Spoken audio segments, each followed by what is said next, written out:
Managing forefront endpoint protection settings. Security. It's the boogeyman. It's also really important too. And it's one of those things where, I don't know, sometimes it makes me think that security is one of those very non-value added activities, or at least until the security problem happens. And unfortunately, when you're the security admin, you really don't get a lot of kudos, but you get a lot of opportunities for failure, right? You know, you can spend all day long trying to protect, but the one time that you make a mistake or you mess up or somebody beats you to the punch, well, you're going to get nailed because you didn't do your job. Baked into Config Manager, it's a separate license, but it's a part of Config Manager, is Microsoft's new forefront endpoint protection.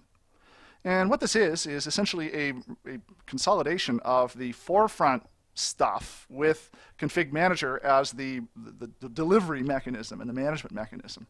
And this whole the consolidation of the security client with Config Manager brings you a lot of benefits over just dealing with the client all by itself. Now, the client's job is to detect and remediate all these bad things in the environment. And the client's job is also to manage Windows firewall settings. The client also takes care of automatically downloading these anti-malware definitions and updates. So its job is to handle all of the security stuff on that system. Well, when you layer Config Manager on top, what you get is some really nice policy settings distribution and management. You also can direct forefront clients to their updates and their definitions. So you have a much more fine-grained control over where your clients end up getting their updates and definitions. And you also get some better monitoring and reporting as well.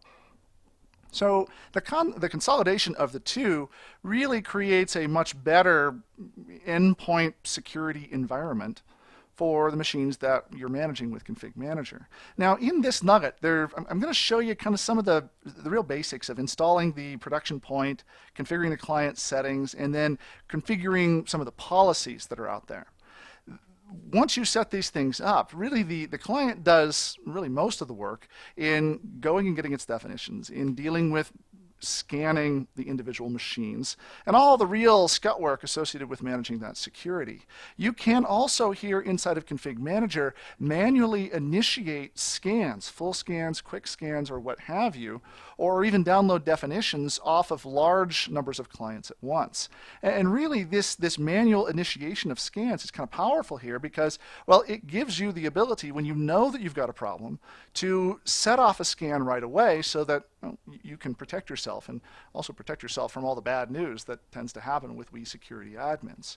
So we're going to spend some time here in this nugget really kind of understanding how we manage the client settings for forefront endpoint protection. First thing we have to do is actually get another site role installed onto our site server. So just like we've done innumerable times before, we've got to add in the site system role for the endpoint protection client. Notice that in order for you to use the endpoint protection client, well, you got to actually have all the WSS stuff set up first. That's why we're doing this after the Windows Update stuff. So one of the mechanisms that the client uses for actually gathering its bits and also some of the definition bits can happen as a function of WSS and a function of software updates here inside of Config Manager. So this warning box pops up to let you know that you have to have one before you can have the other. So in this next screen we have the endpoint protection license terms. As I said, there's a second license that's required here. And in fact, you can't see the checkbox here, but there's a click here to approve the license terms checkbox that's below the level of the screen here. If I choose next, I can choose the Microsoft Protection Service membership type. If you're familiar with some of the consumer level tools that Microsoft uses for security, you know that there's sort of a basic membership and an advanced membership where you can choose not to join at all. The advanced membership's a little bit down here. I'm going to choose basic membership here, and then next, and then finally close to actually install that role here onto this computer. With the role installed, as you can guess, well, what's our next step is to validate that the count of roles increases, and then to move over to our client settings. So here inside of our client settings, we have, where did it go? Endpoint protection right here, we have some of the basic client settings that are associated with forefront endpoint protection. Now you'll notice that it's set to false by default, so we have to set this to true. The next options here instruct whether or not we want to install the endpoint protection client on those machines. The third item down here gives us the option of automatically removing any other anti-malware solution that may conflict with the endpoint protection client. So if I have another anti-malware solution, and you can pick the ones that are out there, and the forefront endpoint protection client can recognize that it's existing on the system registered with Windows anti-malware solution, well, will it go about uninstalling that solution before it goes about installing itself? This is something you absolutely want to do, because having multiple solutions on the same computer is generally a bad idea. They can conflict with each other in their policies. So setting this to true, very important value here. Do you want to suppress computer restarts if it's installed, allow a period of time, and then do you want to disable alternative sources for the initial definition update? If I set this to true, then the client cannot actually use any of those alternate locations like Microsoft's Windows Update or WSUS or UNC shares. So setting this to false for that initial definition update can actually be useful if, for example, the client is somewhere out in the world that's not directly connected into your config manager infrastructure. Choose OK here. And this will go about actually distributing out those client settings out to the clients in this site. So with the settings now set, we have a couple of policies that we need to actually configure that determine what our anti-malware settings are, and also what our Windows firewall settings are. And those are going to be done here under Assets and Compliance in the Endpoint Protection node. So under Endpoint Protection, I have both the policies for Windows Firewall and anti-malware. And just like with the client policies, I have the ability to create a prioritized list of policies that I can then connect up with various computers or users. So if I have one set of users that I just know they're problem users and I want to turn on real-time scanning for those users, I can do that. I can turn on one set of users to do their full scan at one point in time, and another set of users at another point in time, or maybe the servers do theirs at a different time than the desktops do theirs. So this gives me that ability to have multiple different policies here, just like I had with setting those client settings. Now, when I actually take a look at the policy, there's a whole lot of stuff here that you're going to set up. If you've played with the client just by itself, the consumer client, then you're familiar with a lot of what these settings are. But Microsoft's client gets relatively rich in the settings that you can configure for how you want anti-malware to work on your systems. So when do I want to run scheduled scans, and what types, and what days, what times, these sorts of items here.